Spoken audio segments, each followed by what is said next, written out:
Welcome back, members, for the last session. I request our chairman, Manjunath Hemandu, to escort the speaker for the dais and President Floor.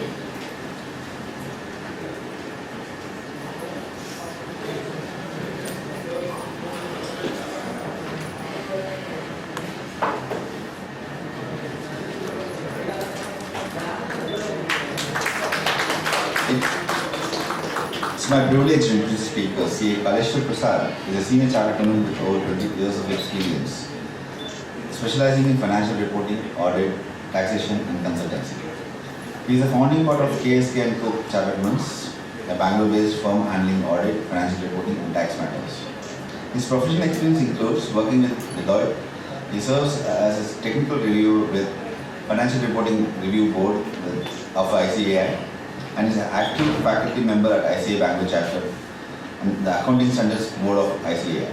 He is also a regular speaker at our institute and professional forums. His academic credentials include Chartered Accountancy, CISA, DIPIFRS, and LLB. With this brief introduction, I introduce the speaker Kaleshwara Prasad, and floor is yours, sir.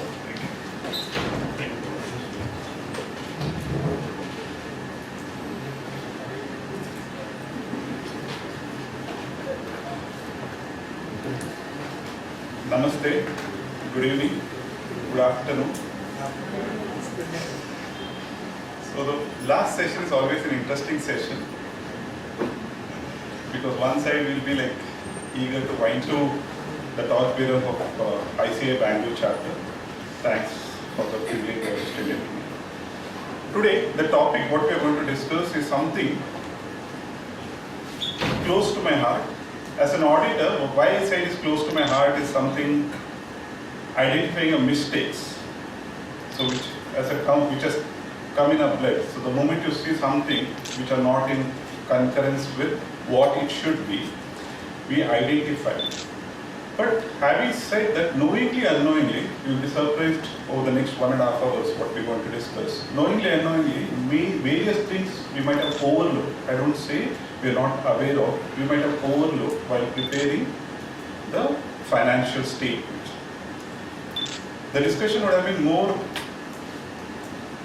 advantageous if you had it as a non-compliance in audit report, so that we may have it as a separate session. Today we will restrict more into the financial statements.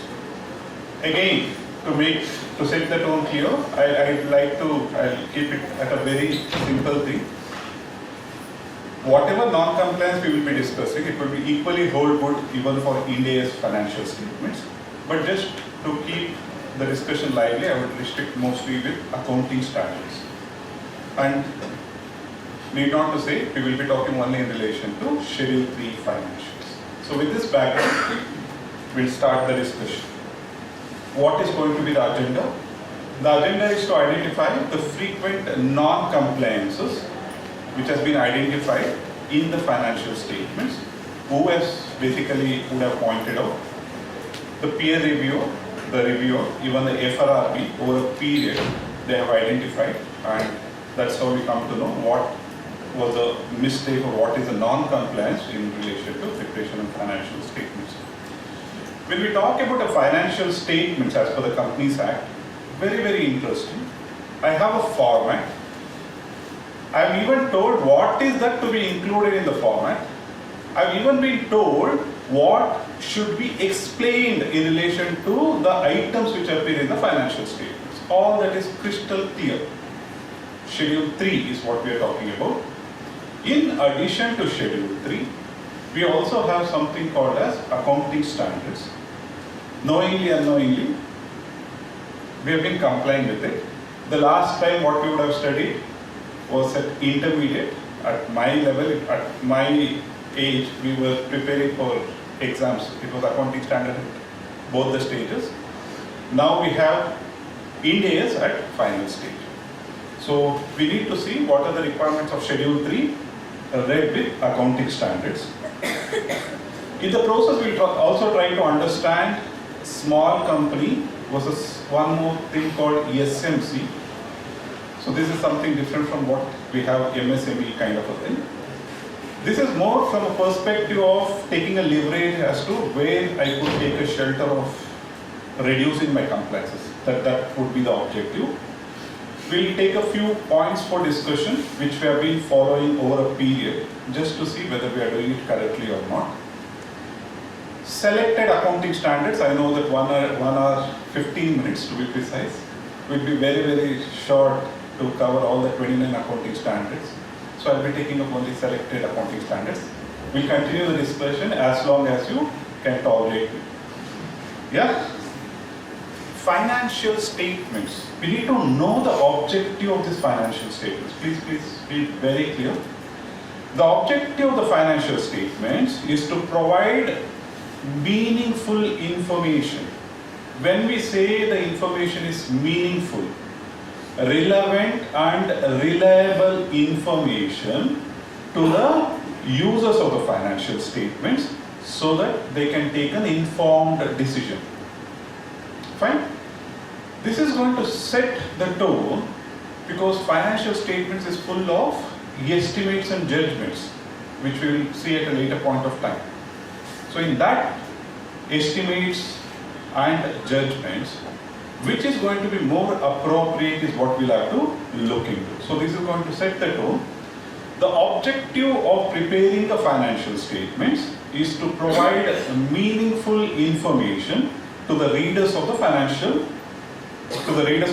statements so that they understand clearly the financial position, which is nothing but my balance sheet, performance, which is nothing but my profit and loss account, and the cash flow.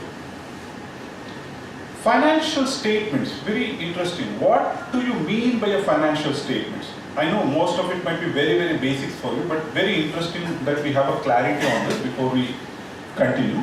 What do you mean by a financial statements? Financial statements have 5 verticals. All put together is called as a financial statements. We need to accept this reality. We don't have this in case of a partnership firm or other places where we prepare a balance sheet and a P&L account. When we say a financial statement, it's a sum total of all the 5 elements which are balance sheet and its schedules, profit and loss account and its schedule, cash flow statement. There are few instances when cash flow statement preparation becomes optional, otherwise it is mainly a mandatory kind of a thing. Cash flow statement. In the accounting standard regime, we only prepare statement of changes in equity, which is basically a movement in share capital is what we prepare. But under Ind AS regime, we have something called as a share capital and other equity. The requirement is for each of the line items in other equity, you name anything, general reserves, share application money, you name anything.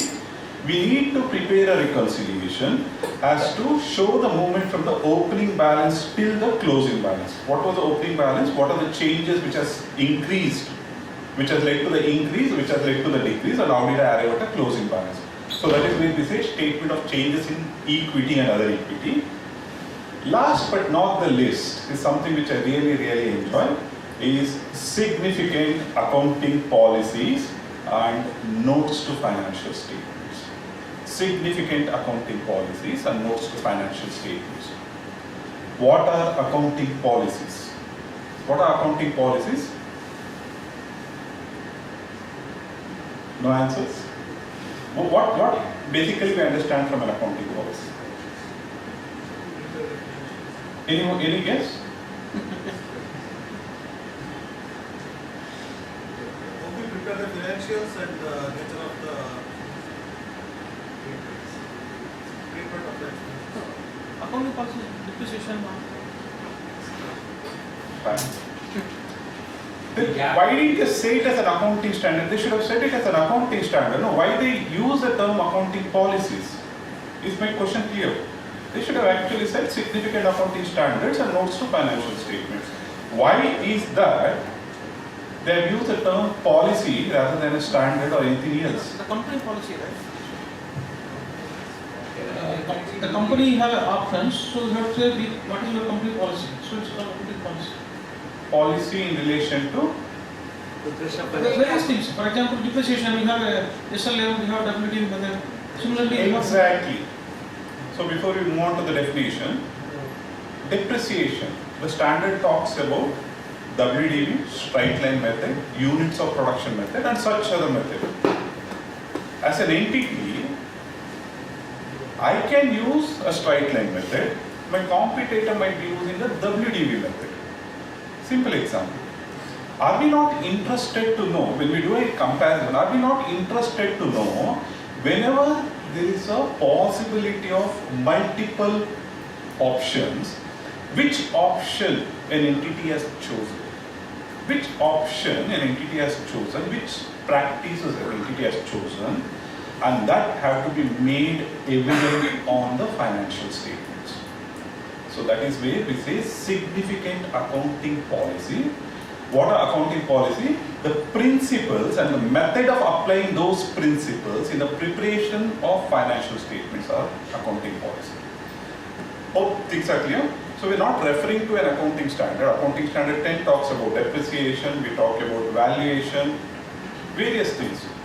So we need to know which particular aspect has been followed by the entity when the standard itself provides a multiple alternatives. So that is where this becomes important. Significant accounting policy. It will be more of a description kind of a thing, wherein we will say what are the various accounting policies which will be applicable for this particular entity and what I have done, what we have done in relation to that. Next is notes to financial statements. Schedule 3 on the face of it talks about a minimum disclosure requirement. So all this aging analysis, managerial remuneration, okay, MSME kind of a thing, all that has come from a Schedule 3. In addition to Schedule 3, we also have each of the standard. Each of the standard talks about a disclosure requirement. So those disclosures will also form part of my notes to financial statements. So to summarize, accounting policy is just an indication of what is the alternative which I have chosen for the preparation and presentation of my financial statements. When I come to notes, it's a sum total of what the disclosure as per Schedule 3 plus the disclosure of the respective accounting standard. Okay? So put together, we call this as a financial statements, and this financial statements is what we are going to discuss today. Key requirements. So the requirements, whatever is general, I would like to skip for a thing. True and a fair view. The requirement of the Act itself is that the financial statement should reflect a true and fair view. It has to be in compliance with Schedule 3 format. Schedule 3 again as Division 1, Division 2 and Division 3, we'll see it little later. Consolidated, it also talks about consolidated financial statements. Okay, again, to keep this interactive. When do we prepare consolidated financial statements?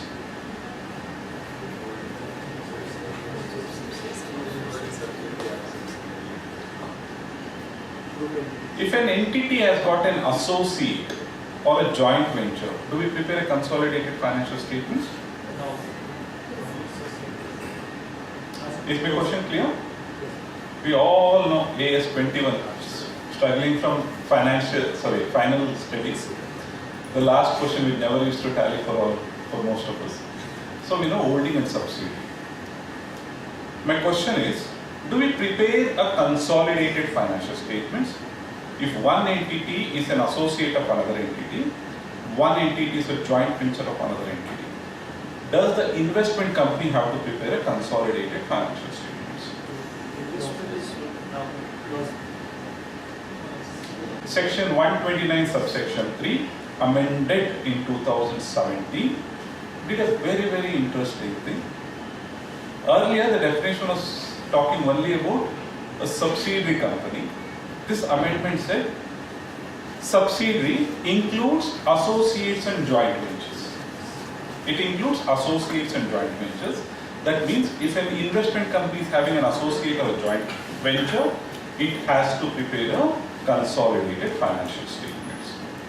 Even the format is very much part of my Schedule 3. Disclosure of deviation. So whenever we are deviating from the accounting standards, so compliance of accounting standard is a mandatory thing. So that is where section 133 comes into picture, where I need to comply with the accounting standard, and in case there is a deviation, I also have to disclose that.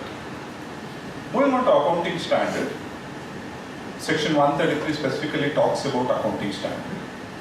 So we have accounting standards for, we have accounting standard, we have an Ind AS standard. Okay. So accounting standard rules 2021, that's an amended rules what we have. And we have company in Ind AS rules 2050, amended again 1 year down the line they have been amended, and we always refer to an amended one. Let me take up one more thing. What is the one common mistake we do in relation to the accounting standard rules? What is the one common mistakes which we do in relation to an accounting standard rules? Read with rules. Sorry? Read with rules and Common mistakes what we do even in an audit report. So again, preparation of the financial statements is the responsibility of the management. Audit of the financial statement is the responsibility of an auditor. Even though in reality, so it's an open secret what happens, but it is the responsibility of the management to prepare the financial statements. As an auditor, we draw a reference in our audit report, if you are able to recall. We draw a reference in our audit report as to the financial statements have been prepared in accordance with accounting standards, okay, as per section 133, read with rules. Many a time, we give a wrong referencing. Many a time, we have seen the financials, wherein we draw a reference to company accounting standard rules 2006. Where we are giving a reference in the audit report, which we end up certifying. Now, what is the difficulty of quoting company accounting standard rules 2006? Can someone tell me what is the difficulty we have with company accounting standard? Issued by ICI, which are not accepted, or specifically it's not a rule as per Companies Act, like how it is given for 2015 English rules. But 2006 rules refer to what has been prescribed by ICA or something like that. Any other guess? Company Accounting Standard Rules 2006. When I say 2006, don't get carried away. It's an amended thing.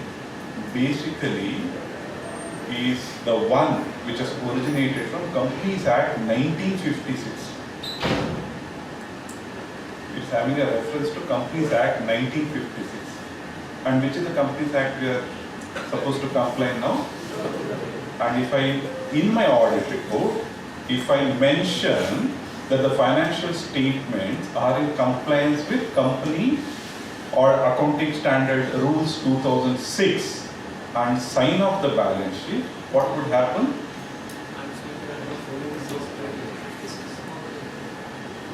Okay, so first general mistakes what we have noted. We have to be very clear. We always do a copy paste. Okay? It so happened in one of the initial, the company adopted Ind AS financial statements for the first time. Okay? The auditors, royally, the first time they got appointed to that audit, royally used the previous year audit report. Copy paste. What did they use? They draw a reference to Rule 7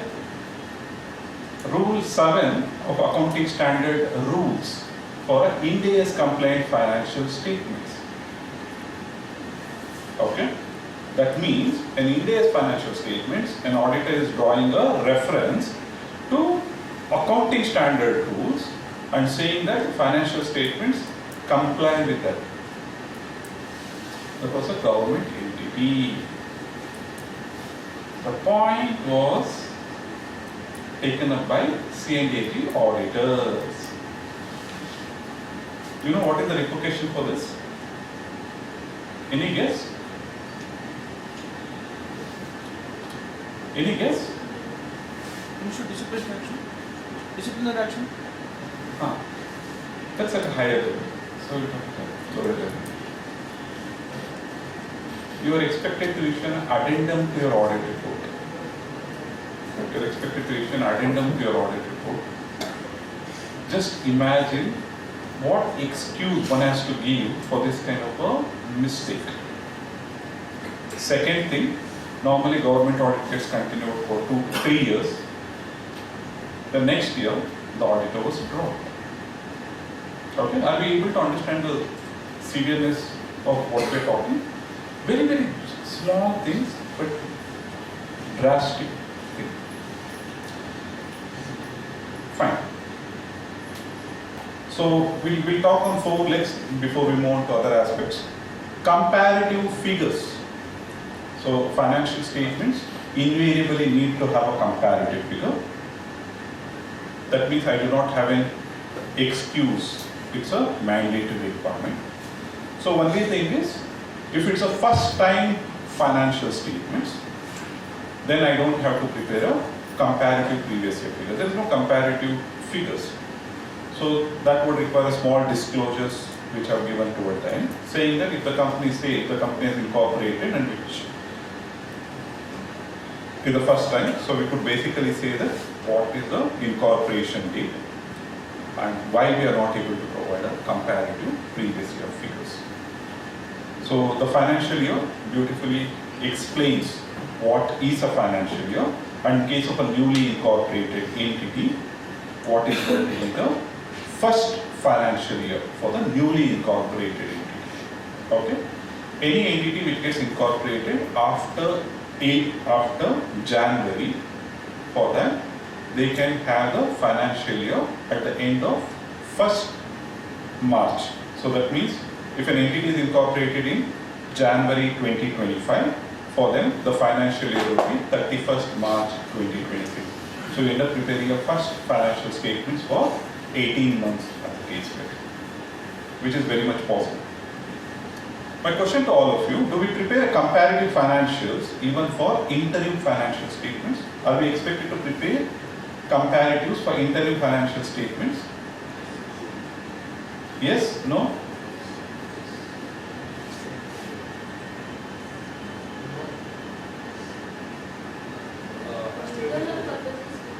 Interim financial statements.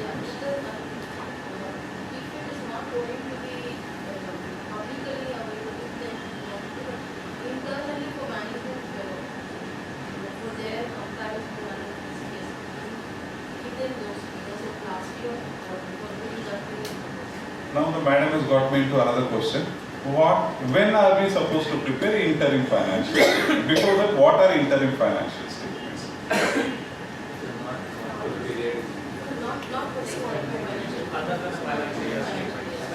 Anything which is other than 12 months financial statements are interim financial statements. The standard doesn't say what is going to be the duration.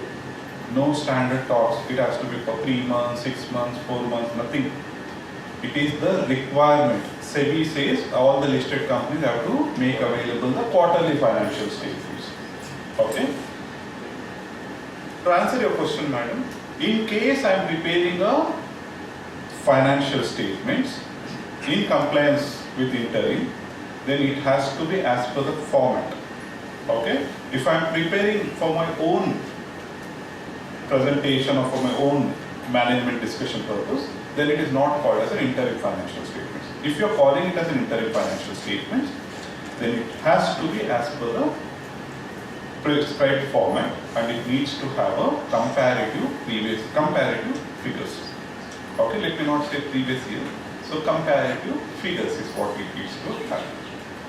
Okay, just to summarize what we discussed, interim financial statements doesn't prescribe the duration of the interim. Okay, if a management is presenting, calling it as an interim financial statement, it has to be as per the respective standard. If it is free to prepare, it may prepare 7 years financials, it may prepare budgeting, whatever it wants. That is outside the context. If you are calling it as an interim financial statement, it has to be in the prescribed format. Coming to the original discussion, does it have to be a comparative? Does it need to have a comparative figures? Answer is yes. Easier one I take. Difficult one I'll pass it on to you. What is going to be the comparative period? Say if I'm preparing a quarterly, I'll make your question much easier. If I'm preparing a quarterly financial statements, say April till June 2025, I'm preparing a quarterly financial statements. What is going to be the comparative figures in profit and loss account, in balance sheet, in cash flow statement? Is my question clear? What is going to be the comparative figures? First quarter 24-25 and 31st March 24. So P&L account would be 31st March 2025, full year and one quarter, previous quarter. let me go step by step. What is going to be the comparative figures if for a 30th June 2025 financial statements? 24 July quarter end. 30th June 24. Quarter. 30th June 2024. First quarter of the First quarter of the 2024 and full year financial year 24-25 full year. Let us understand this differently. What is balance sheet? Balance sheet is Rahman. Financial position on a given date. Yes or no? It's a financial position on a given date. So whatever interim financial statements you prepare, your comparative figures will always be the last audited annual financial statements. Is that okay? Yes. 30th June 2025, what will be the comparative? 31st March 31st March? 2025. 30th September 2025, what is going to be the comparative numbers? 31st March? 25. Are we clear? So I'll continue this till 31st March 2026. Afterwards, you will change. Profit and loss account. Can we start with profit and loss account? For a period April 2025 till 30th June 2025, what is going to be the comparative figures? First quarter of 2024. April 2024 till June 2024. Plus full year, that 24-25 full year. What purpose will it serve? only first quarter. What purpose? Because see, my objective is to provide a comparative for current year, not to prepare a current year based on my previous year. No. My objective is to prepare current year figure. So to keep it simple, it will be 3 months comparative of current year. So April 2024 till June 2024. Can we extend this? What is going to be the comparative for P&L account of second quarter, which is 1st July 2025 till 30th September 2025?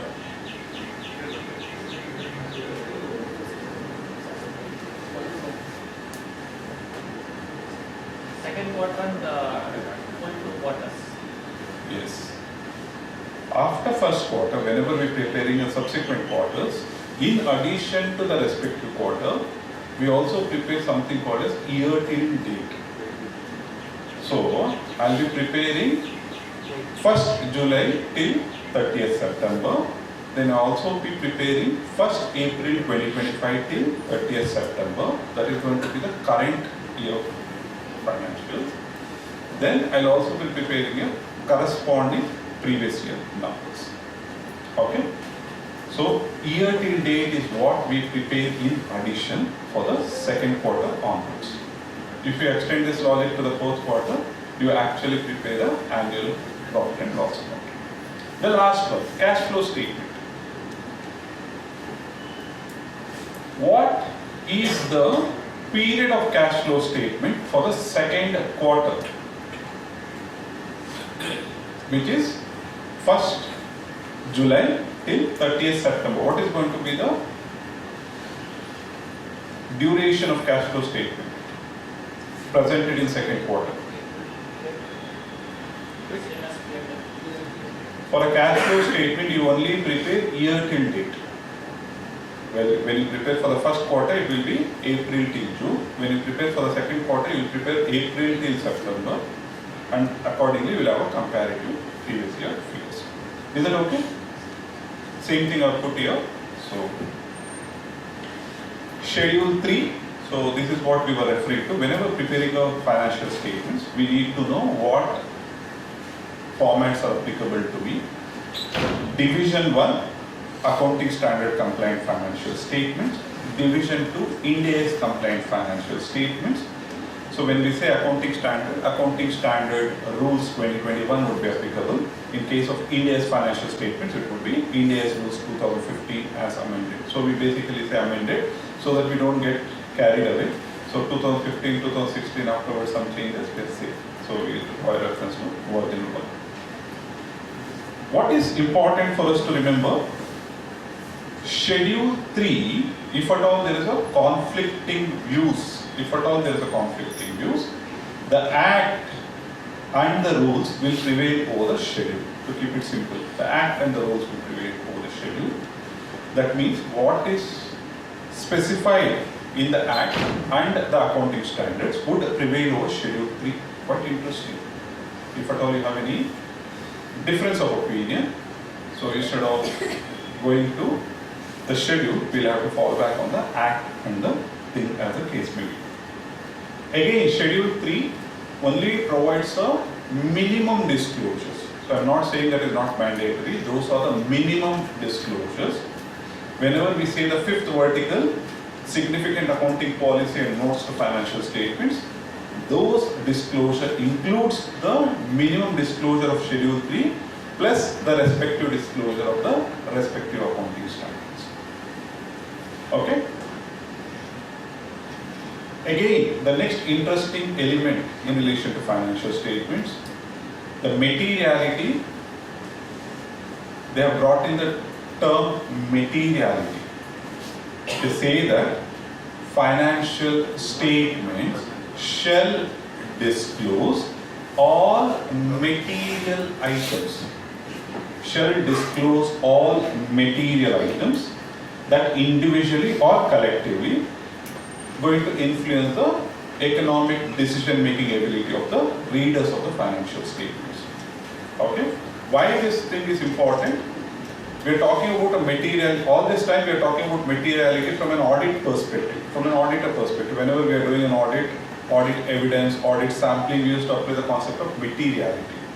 Now even in the financial statements, the preparer of the financial statements have to take in the concept of materiality, provide all such required information, even though it may not be mandatory as per Schedule 3 or accounting standard, so that the readers of the financial statements understand things clearly. So the materiality could be based on qualitative, which is like an item in excess of 1% or 2% of your profit, net profit, or 1% or 2% of your overall gross receipts.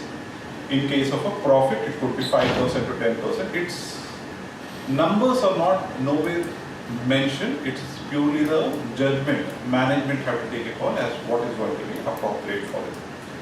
Qualitative. So all the related party disclosures, all that need to be disclosed. Aggregation. Individually, one item might not be material. Put together, it is going to have a material effect. So all that will have to be taken into account. Moving on to the next interesting thing, rounding off of financials. My first question to all of you, is rounding off mandatory? Yes. Is it may round off or shall round off?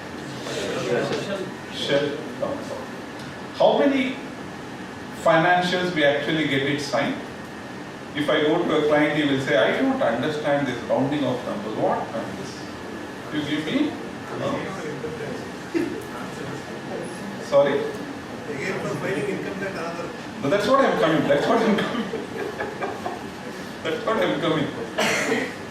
Most of you said yes. Okay? How many of you actually have spent time on AOC 4? AOC 4 talks about absolute numbers. It doesn't talk about rounded off numbers. God. It talks about absolute numbers. Okay? However, the requirement is we need to present the financials in a rounded off manner as provided therein, and accordingly financials have to be rounded off. So, however, I have not got an answer how many financials we get it signed from a client. So that's on case to case basis. So one rounded off number, one absolute number, one for tax audit, one for GST audit. That's on a lighter note. I'll have an interesting question there. When we say round off, one of the common thing what we would have noticed, in the P&L account and the balance sheet, it will all be rounded off.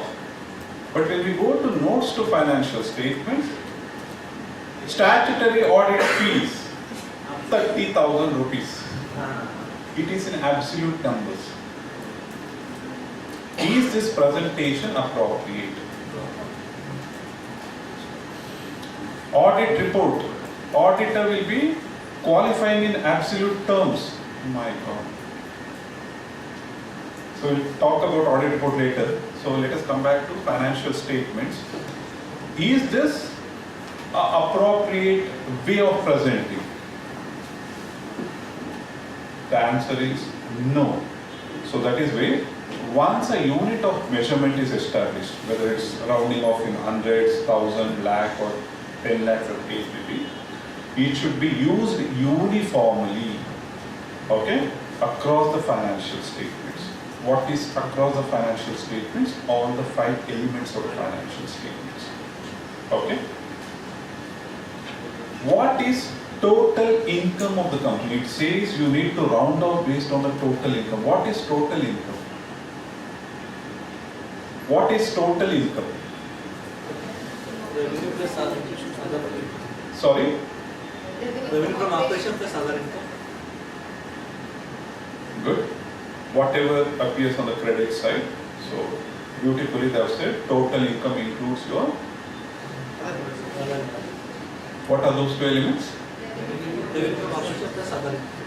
Very good. Revenue from operations and other. My next question starts here. What is other income? Again from a presentation perspective. I'll tell you why it is important. A composite dealer for whom 80-90% were services, small portion was goods. Okay? Sorry, I said it reverse. So majority were goods and a small portion was services. Yes or no? Is my question clear? He was dealing in 2 kind of a thing. One is goods, one is services. For a goods, different GST rates were applicable. For services, different rates were applicable. He started presenting a financial statements saying that sale of a goods, which constituted a major chunk of it, as revenue from operation. Services used to show it in the other income. Is this presentation appropriate? No. We have to be very, very clear. What is the core of your business activity? What is the core of my business activity? So, to sell goods and also render services, that will always have to form part of my revenue from operations.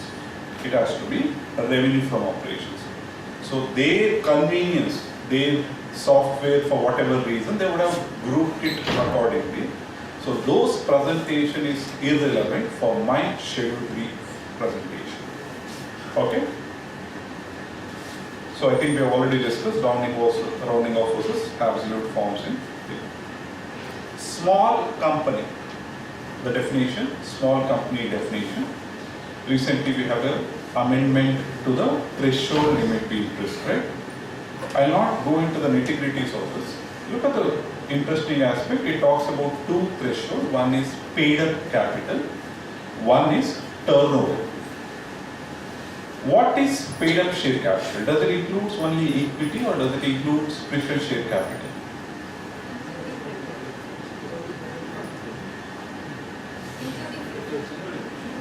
Paid up share capital for a small company definition includes all capitals. Okay. equity share capital of rupees 10 each, equity share capital of rupees 1 each, all that is forming part of this. Okay? Turnover.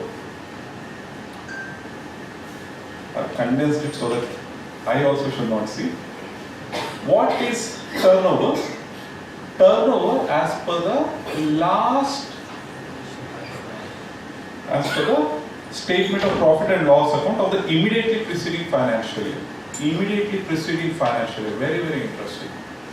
I am preparing, so presuming that these changes were not there. Okay, we are doing it as on 2025 financials. We are doing it as on 2021 financials. What it says is paid up capital should be taken as per 31st March 2025. However, the turnover criteria I need to fall back on 2024 financials. Okay? So put together I need to evaluate what is going to be, whether it's a small company or it's not a small company, and accordingly I need to prepare my financial statements. Quite interesting. So why this is relevant?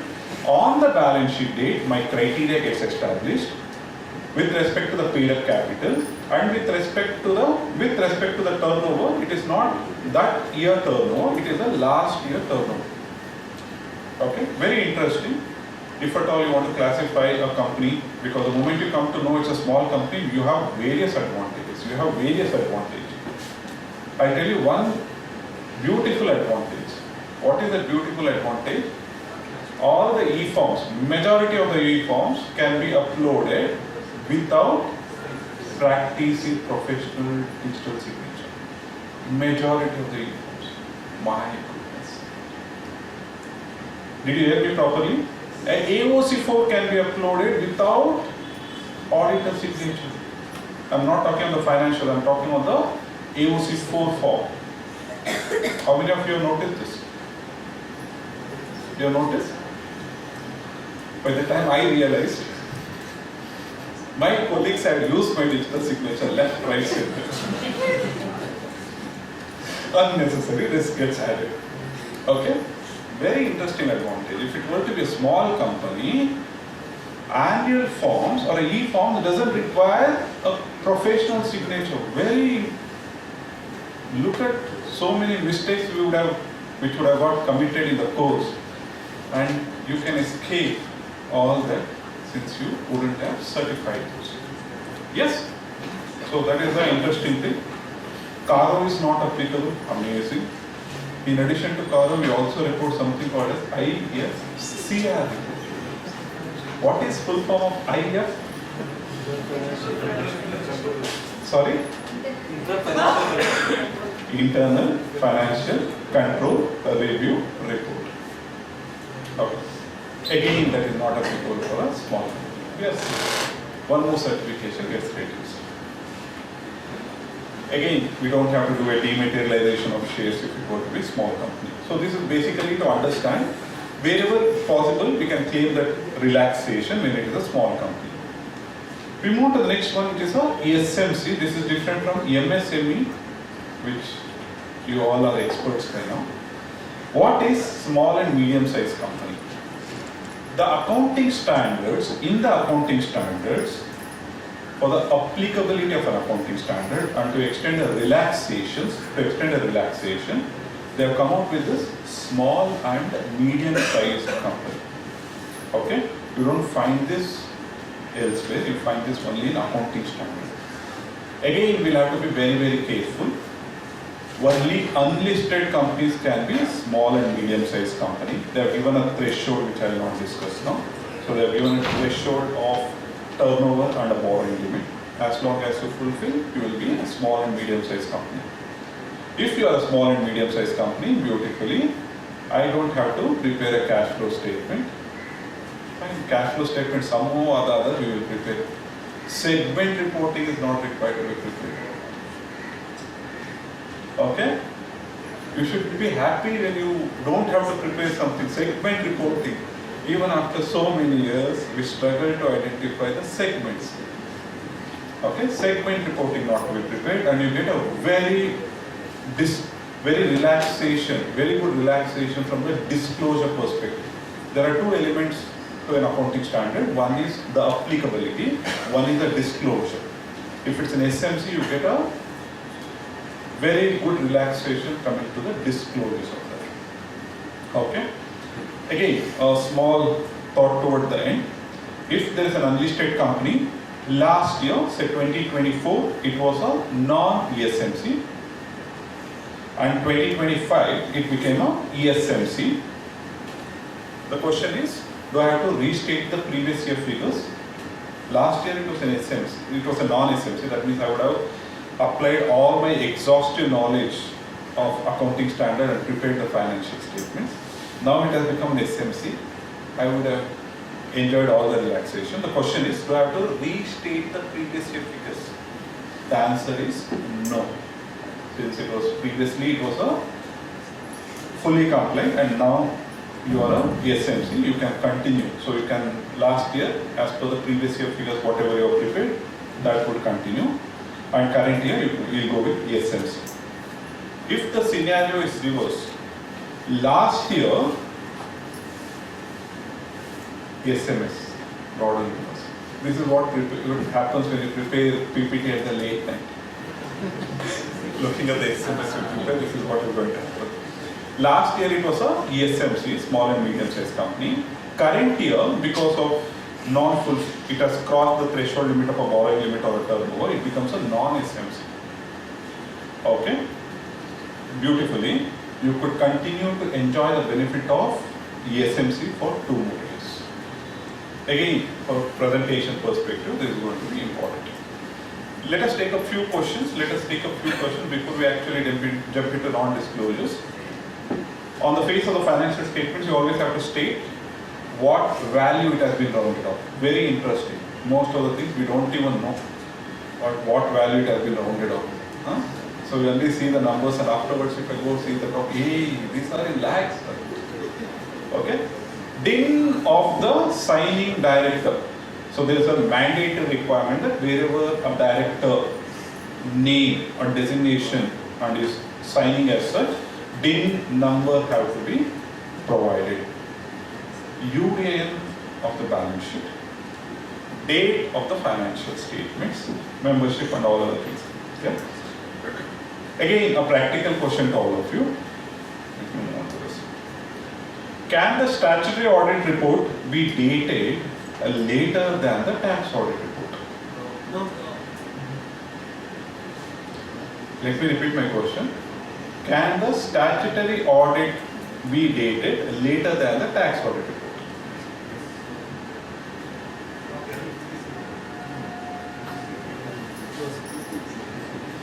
What generally happens if we were the statutory auditor and the tax auditor, we ideally keep the same date. My question is, we are the statutory auditor, sir is the tax auditor. So we don't, in talking terms, I don't know what date he is keeping it and what date I am keeping my balance sheet. Can the statutory audit date, when I say it's a date of audit, be later than the tax audit date? No. Why no? All for one, one for all.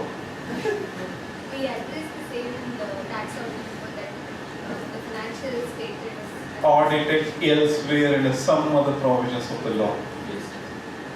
Don't ever do this mistake. Even if I'm not in talking terms, I'll make my assistants talk to his assistants to find out what date. That's on a lighter note. At no point of time, your date of a tax audit can be later than the statutory audit. Okay. Another interesting question. Format of Schedule 3. So I did not open the Division 2, Division 1 format, which is a vertical format. You have all the revenue from operations, other revenue, blah, blah, blah, blah, blah. Can that be modified? Can that be modified? Is my question clear? I don't like one of the line items. You are putting the notes. Previous figures, it just fit. I'll come to that, sir. I'll come to that. That's an interesting aspect. We'll discuss on that. I mean, actually, the first question. the P&L format, the balance sheet format. We have seen the format, right? Vaguely we would have seen. Can I alter those line items? Yes, no, not applicable. Rearrangement of the way you can, like, say for example, first we want to show revenue from operations, then expenses, but schedule as per, like say, let us take an example. You say revenue, expenses, which also includes my finance cost. But if you feel for a better presentation, you want to give that, finance cost later, PBT including depreciation, interest, then interest. To that extent you can do, but elimination you can do. Sir, can be a very good, you can draft the notes to financial statements beautifully. I'll vote for you. Okay, any other answers? Schedule 3 format you had followed. Fine, can I edit it? Is my question. Editing. I don't like a particular line item.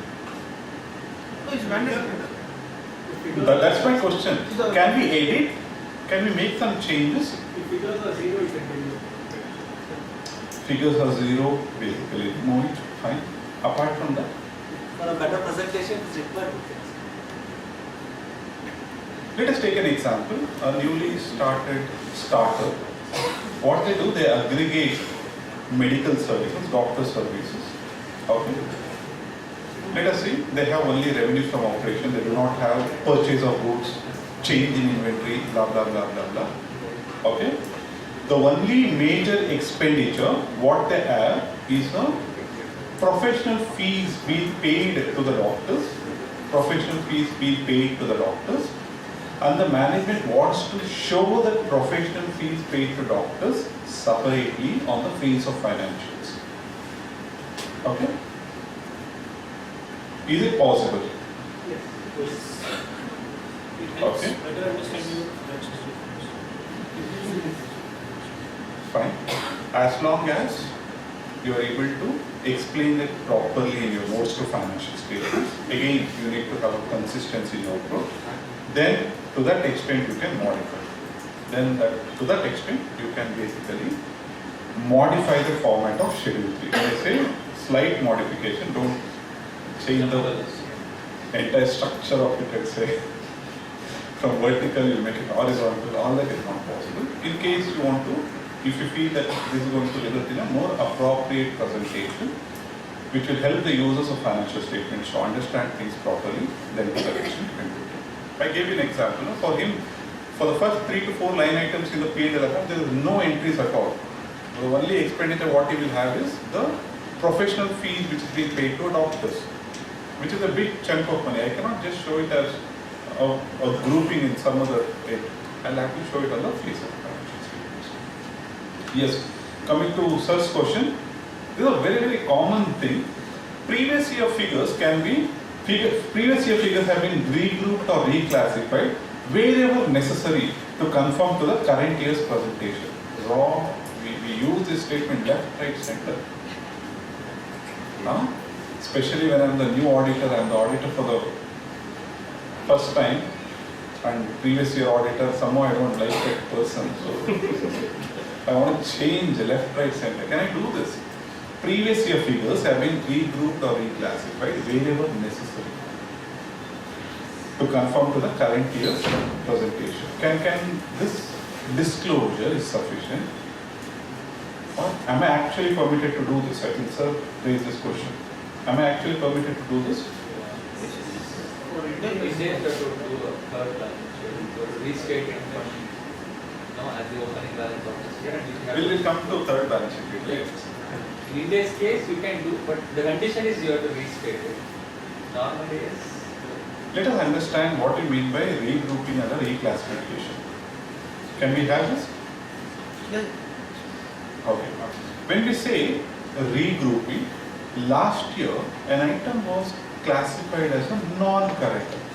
What is non-current? One which is going to take more than 12 months for realization is a non-current. At that point of time, it was a non-current. And this year, it has become a current. Say, you can take an example of a deposit or an investment. So, which is parked for a period of 18 months. Last year, the duration was more than 12 months, so I showed it as a non-current. This year, the same thing has not matured, but it is going to be realized within a period of less than 12 months, so it is going to be a current. So I'll prepare the current year financials, say 15 lakhs of investments or a deposit as the case may be. Can I regroup the last year and show it as a part of current investments? No. In the previous year, if you wrongly classified, it can be rectified, but not different. In my example, was it wrongly classified? No, not wrongly. So in this example, can I do that? No. You'll have to understand, this kind of a reclassification is not permissible. Okay, this kind of a reclassification, because what was relevant as on the previous year, that we have complied with. So there is no error or a mistake which has happened. It's only like a passage of time that in the current year the same line item has taken a different nature or color. So that's why this kind of a reclassification is not possible. Coming to the regrouping, there is an item of expenditure which gets changed from one grouping to another grouping. Okay? So those kind of a regrouping is permissible, again with the utmost care that it is going to result in a more appropriate preparation and presentation of financial statements. Only then you can do. You have to be very, very cautious that you don't represent the last year figure with the objective of reclassification. You should never end up having a reclassification. Are we clear with this? We have to be very cautious in using this approach. Again, there is one interesting thing. There is a statutory requirement as to disclosure in relation to statutory audit fees. Whatever fees are being paid to statutory auditor will have to be disclosed in notes to financial statements. Okay? My question is, what and all fees should form part of the statutory audit fees?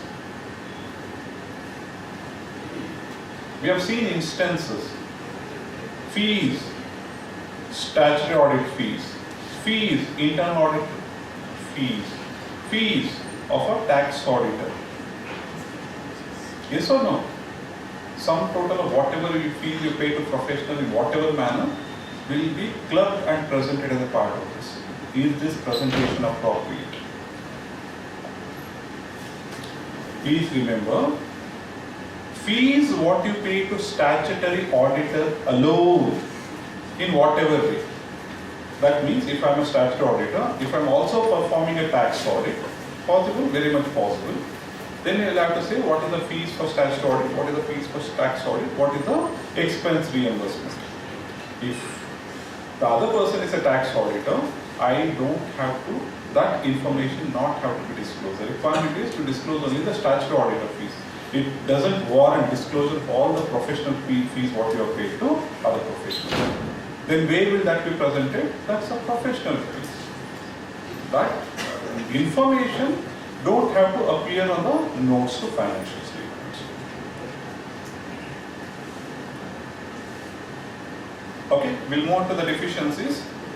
So this is as per FRRB report. So you can see the spikes. Which is the longest spike? The same holds good for accounting standards. So this was the latest which I got, so I am capturing it. What is the largest spike? Ind AS 1 or accounting standard 1 if you are talking about. And what does it talk about? Disclosure of accounting policies. Many of us are making a mistake in AS 1. So if you apply this logic, then I think the next slide will also give me, again from a genuine source, so I took it from FRRB.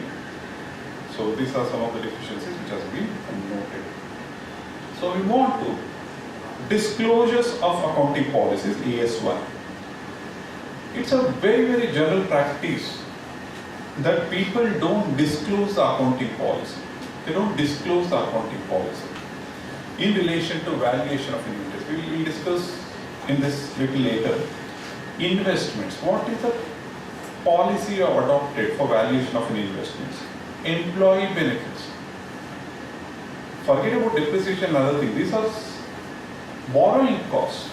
An entity is paying, is incurring, it is paying an interest in relation to borrowing, but there was no qualifying assets, so accordingly it has not capitalized, it has got debited to the P&L account. That's perfectly fine, but what is the accounting policy of follow? That needs to be disclosed. Okay, normally what we do, we copy paste. Whichever financial statements appear to be more appropriate, we copy and paste it without looking into whether it actually fulfills the requirement of this. We'll have to be very, very careful. Impairment of asset. I have not even seen one notes to account which talks about impairment. One of the standard which had got utmost weightage post-COVID is impairment standard. Okay? If you see all the listed companies, people are like charging impairment to a very large extent, but I don't see that in the regular course of action. Then the problem contingent liability. So what is the requirement? All significant accounting policies used in the preparation and presentation of financial statements need to be disclosed at one place. So, since it is not being followed consistently, since it is not being followed effectively, so this is one standard where we see most of the non-compliances. We'll move on to inventory. Only important things I'll take up so that you don't fall into sleep. Inventory. How do you value inventory? Cost, And is it cost or net realizable value, or is it cost and net realizable value? Is it cost or net realizable value, or is it cost and net realizable value? Is it, shall I repeat? The wordings, what is used both in accounting standard and Ind AS, will have to help me. Someone is good enough, they can actually Google and find out. The wordings, what is being used, cost and net realizable value. My God. Cost and net realizable value, whichever is lower. Okay, and what we have been using all this time? Or and might not make much difference, but see that if someone wants to make it, so that's first thing. The second important thing in relation to inventory, what is the requirement of AS2 is that you need to make it very clear as to the accounting policies adopted for all the inventory. What do you mean by all the inventory? Raw material, work in progress and finished goods. Very simple. What is my inventory? Inventory could be raw material, work in process and finished goods. What is the accounting policy what you have followed, and how did you ascertain, how did you arrive at a valuation as per the balance sheet? So those disclosures might have to be looked into. One common accounting policy in relation to inventory is valued as per accounting standard 2 following cost or net realizable value, whichever is lower. No explanation as to what is net realizable value, how they have ascertained the net realizable value. That is left to the discretion of the readers of financial statements. You are free to assume whatever you want. Huh? Don't you think? We need to explain what is net realizable value, in the sense, how did you ascertain the net realizable value? Okay? Having discussed this, what is net realizable value? selling price, Selling price minus selling expenses. cost incurred necessary to make the sale is a net realizable value. My question to all of you is, this NRV is same as fair value? It's not necessarily. It is not? It's not necessarily. It can be different. My question is it one and the same or is it different? What is fair value?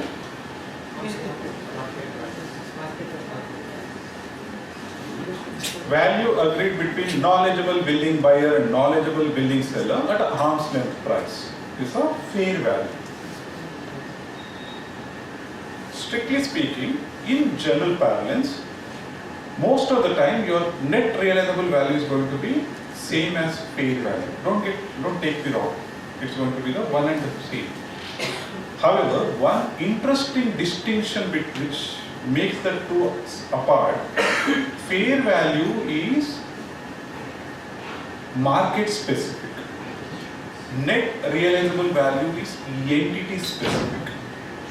Let us understand this through a simple example. An entity has got a confirmed order. In relation to sale of its stock. Say a unit cost price of a per unit is rupees 100. It has got a confirmed order to buy those stock at 1 or 2 rupees. Okay? And if I were to sell in the open market, the price is 98 rupees per unit. Now what is the cost? 100 rupees per unit. What is fair value? 98 rupees. What is net realizable value? 102. Entity specific fair value becomes its net realizable value. Is it okay? Very thin line of distinction. Very rarely we come across this, but we need to understand it. Cash flow statement. What are cash and cash equivalents? What are cash and cash equivalents? No time to ask questions. Huh? Not an appropriate time to ask questions. Cash and cash equivalents. We know how the cash flow statements are prepared. So whether it's a direct method or an indirect method, I'll come to it a little later, direct method or indirect method, you ascertain the net cash flow from operating, investing and financing activity.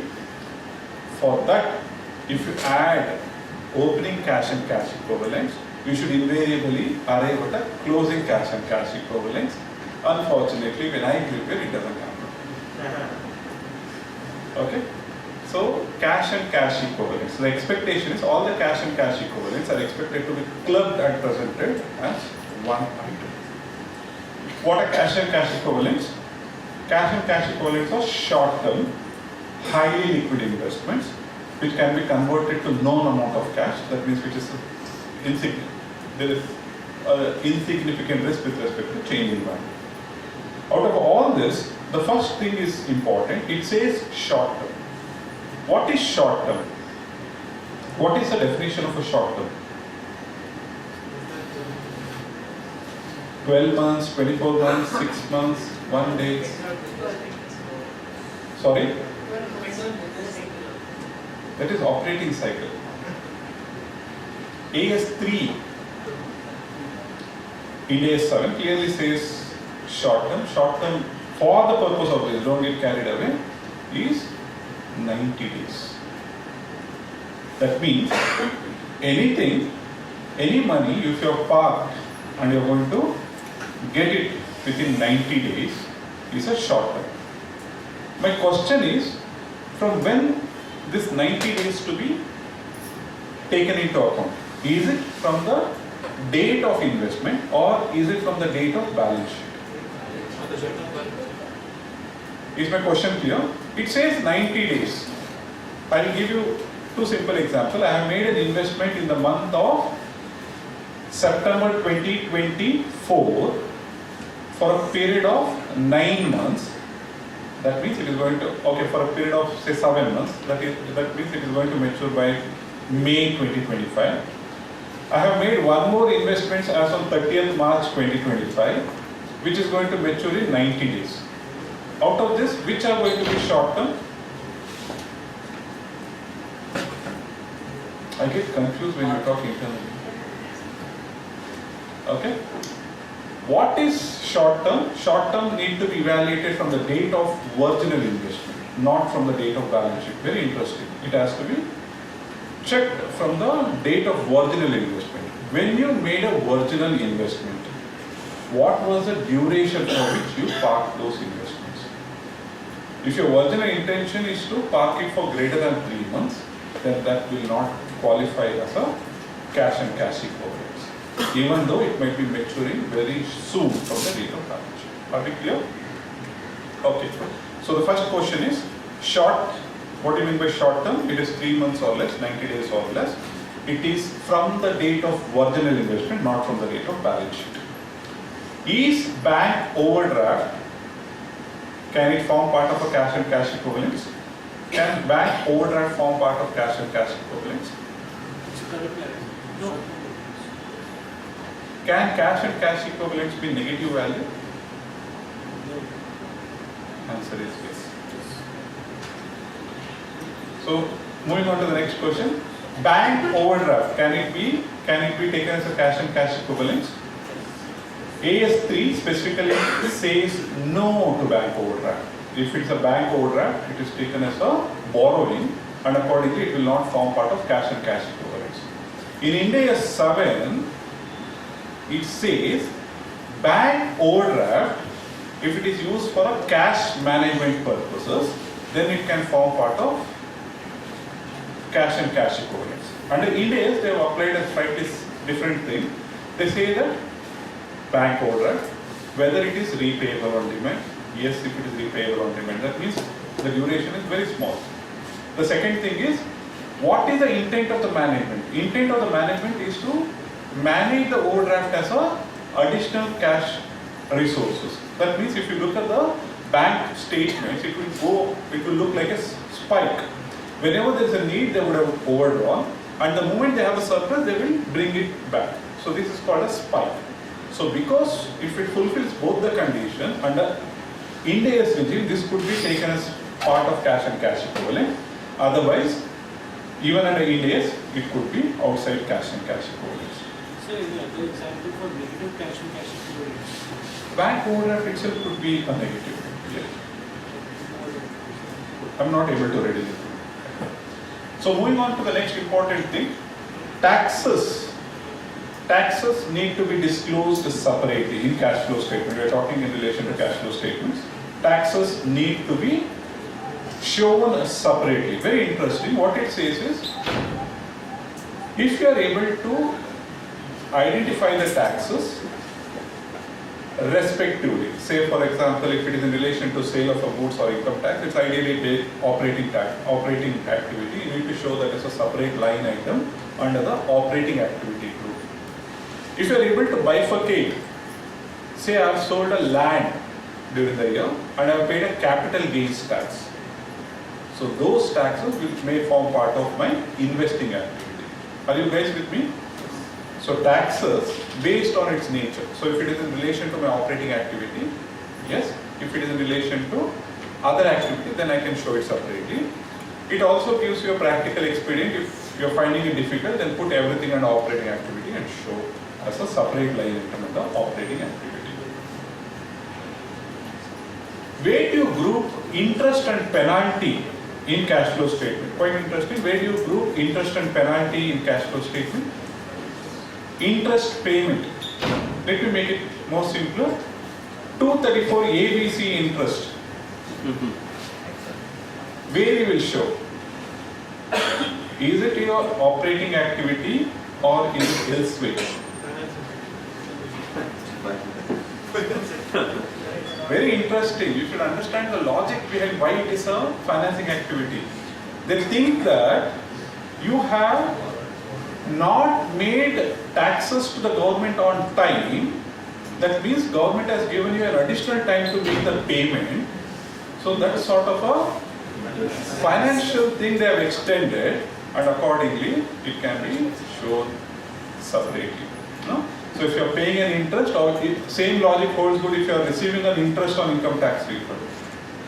But very rarely we follow. If you actually go in there, this is what it happens. We call it as a parent and child relationship. So interest may not strictly go with the parent. It may follow a different nomenclature. What about penalty? What about penalty? Where you will group penalty?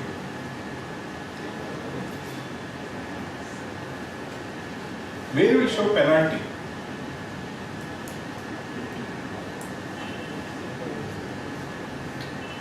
Fire process, please don't ask questions. Operating. Very interesting. Why it is operating? In cash flow statement, we have a operating, investing and financing. Operating activity is also a residual in nature. That means if you are not able to group anything elsewhere in investing or financing, That comes under operating. because of its residual nature, you can present it as a operating activity. That is more logical way to understand. Can I present cash flow statement on a net basis?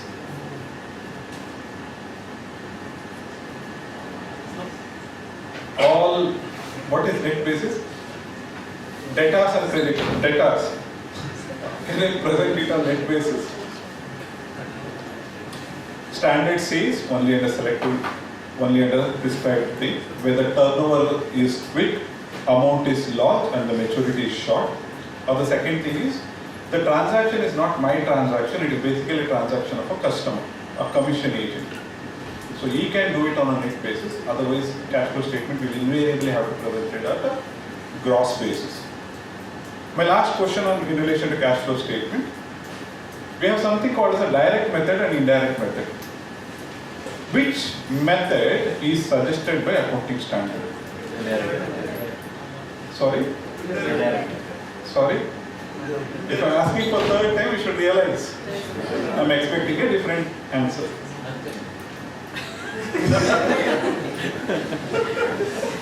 A good answer, but I'll give you a better answer.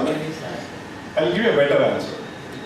The standard doesn't differentiate between a direct method and an indirect method, but it says direct method is more appropriate because the readers of the financial statements are able to get more information under the direct method. Okay? So it doesn't prefer which method, but toward the end it says direct method results in a more appropriate presentation of information to whom? To the readers of the financial statements. Okay? One interesting thing to look into. Events occurring after the balance sheet date. I have not come across a financial statement which talks about observation in relation to events occurring after the balance sheet date. We have something called as an adjusting event, we have something called as a non-adjusting event. Adjusting event is basically you go back and change any one of the components of the financial statements. Very interesting. That 5 elements what we discussed, no? Even if one of the elements gets modified, then it becomes a adjusting event. So don't be under the wrong impression that only profit needs to be changed, financial position needs to be changed, then only it's an adjusting event. Nothing. Even if it ends up making an adjustments to the notes to financial statements, it will still be going to be an adjusting events under AS4.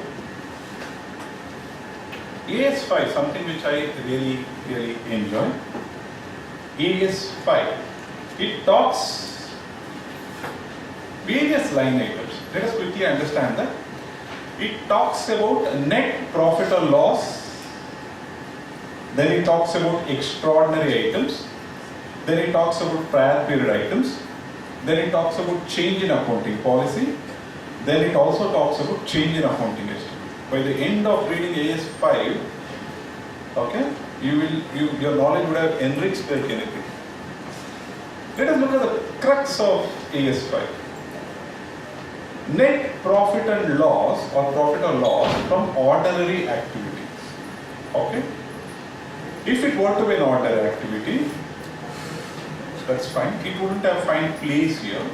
But interestingly, what the standard says is, if you have a material items from ordinary activity, that need to be disclosed, that need to be presented separately. Let me rephrase this.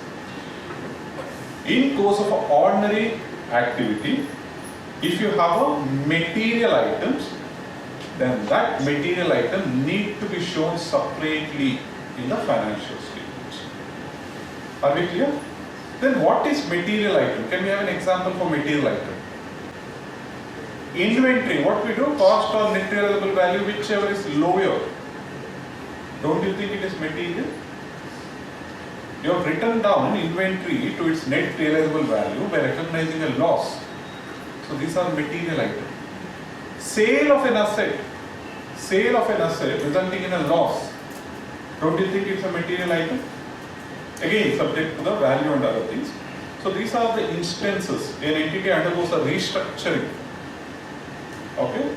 So these are some of the instances. Even if it were to be a normal activity, you end up disclosing this separately in the financial statements. Extraordinary items. AS5 uses the word extraordinary. You don't find this under Schedule 3. You don't find extraordinary item terminology in Schedule 3. Instead, what we have is an exceptional item. So basically, whatever I am supposed to present as extraordinary, there I will put it as an exceptional item. Is that okay? Prior period item, something which is interesting. What are prior period items? We'll have to be very, very careful. We come across this in a regular instances. I tell you, 2018-19 GST assessment got concluded, and we paid a taxes, interest, and penalty. Is it a prior period item? No. Yes or no? No. No. Cash theft. Cash theft detected later on. Cash theft of last year detected now, or a loss of fixed asset detected now. Is it a prior period item? Yes. So what distinguishes the prior period item? We'll have to see errors, if any changes is happening on account of an error or a omission in the preparation of a financial statement on account of a one or more prior period. If it is only on account of a error, which is intentional, or omission, which is unintentional, and that you realize it in the current year, then only it is called as a prior period item. Otherwise, it is not a prior period item. Now let us actually apply this logic to the GST assessment. GST assessment of 18-19 got concluded now. Was it error or a omission? If you conclude it as an error or omission, then it is a prior period item. If no, then it is going to form part of your regular liability. Is that okay? Change in accounting policy. So whatever policy AS1 we discussed, we need to, management is expected to use this consistently. If at all there is a change in accounting policy, that can happen only under two circumstances: for the better presentation of a financial statement or in compliance with the requirement of the law. Only under these two circumstances I am expected to change an accounting policy. Most importantly, change in accounting policy will have a retrospective effect. That means I will have to go back to the root and make the changes from that period till now and give the effect accordingly. Okay? My question, change in the depreciation method. I am following a straight line method. I have shifted to WDV method. Is it a change in accounting policy? Yes. If you say it's a change in accounting policy, are you giving a retrospective effect? No. Only the impact I am showing in the notes. Any other answers?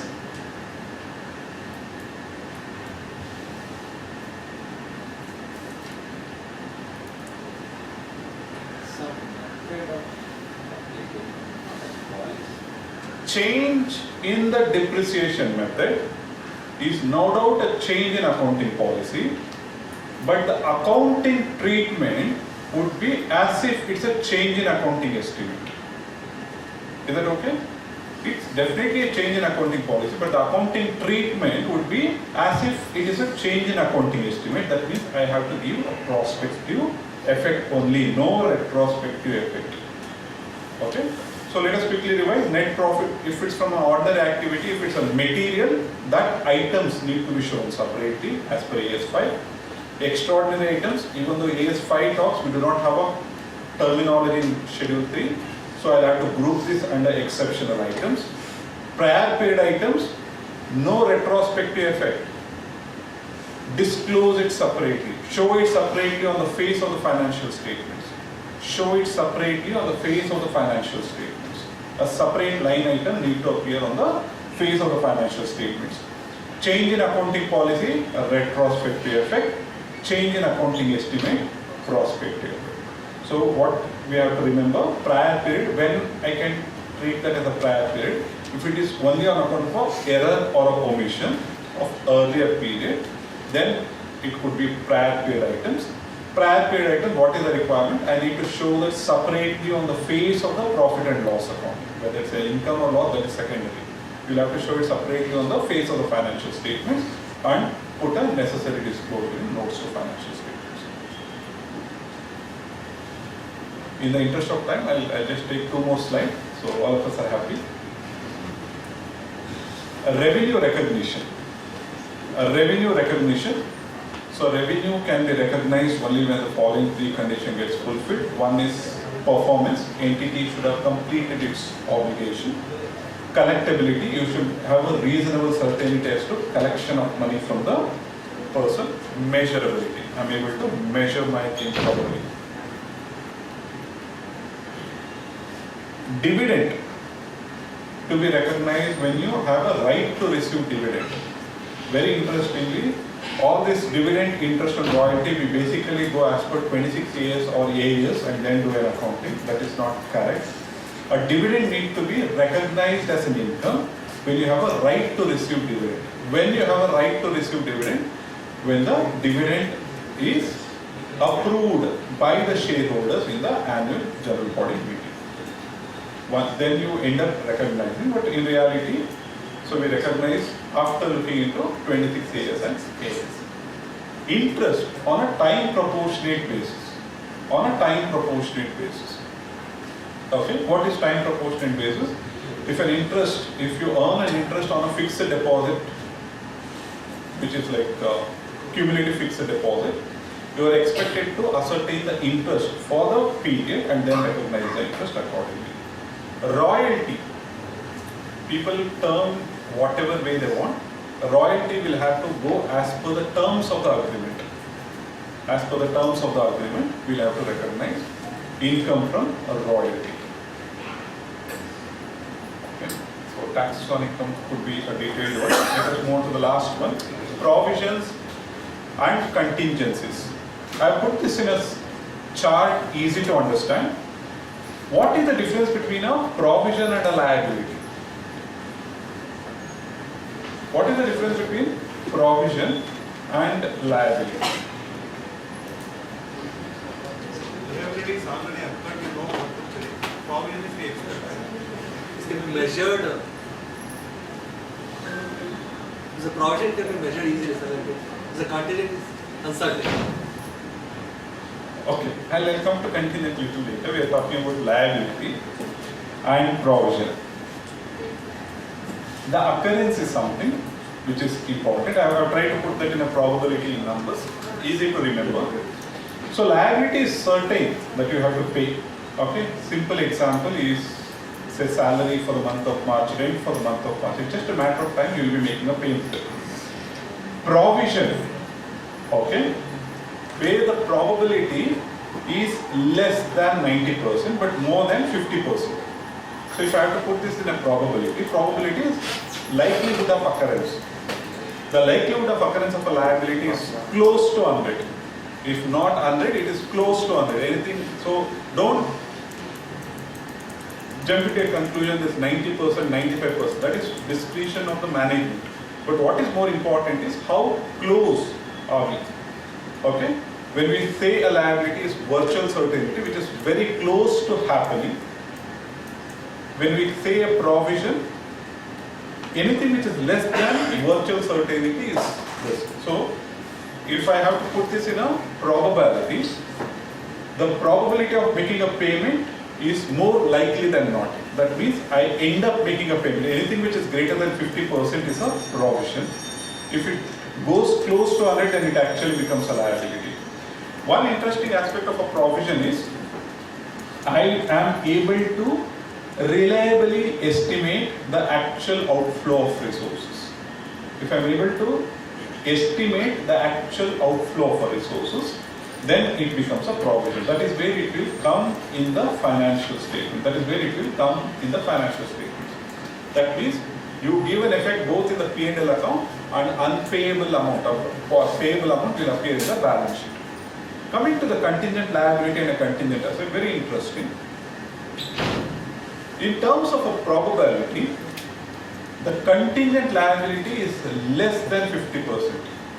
Less than 50%. That means my probability of making a payment at a later date is going to be less than 50%. So that is where it becomes a contingent liability. Contingent liability has two elements. One is present obligation. The other one is basically future obligation based on outcome of a future uncertain event. So this is a time when I also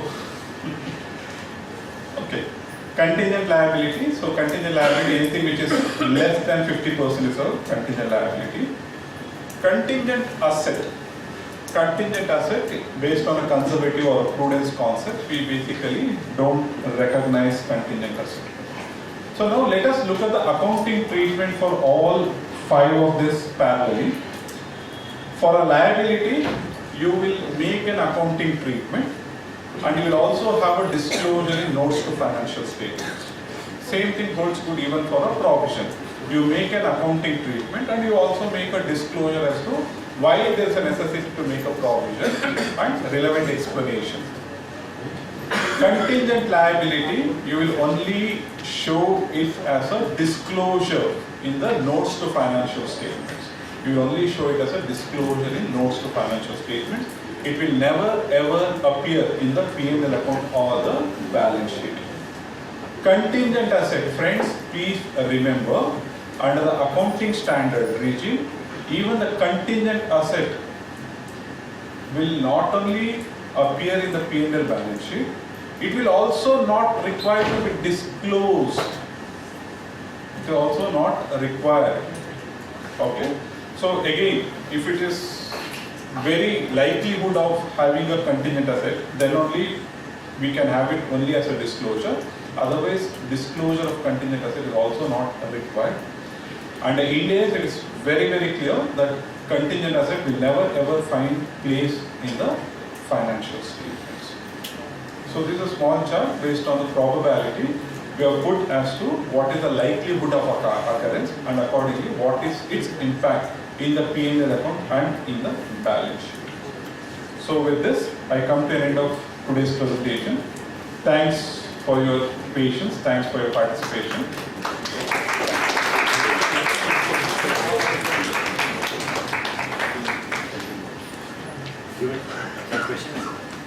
Yeah, if you have questions, then we can have it discussed. Any question on the topic, we can have it discussed.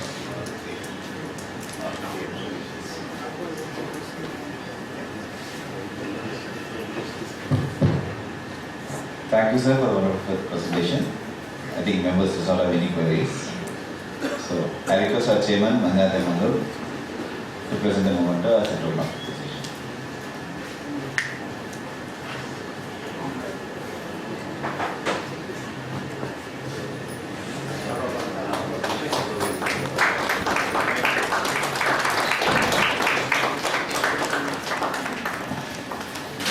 Thank you, members. We'll meet in the next CP session, which is scheduled for tomorrow. Thank you.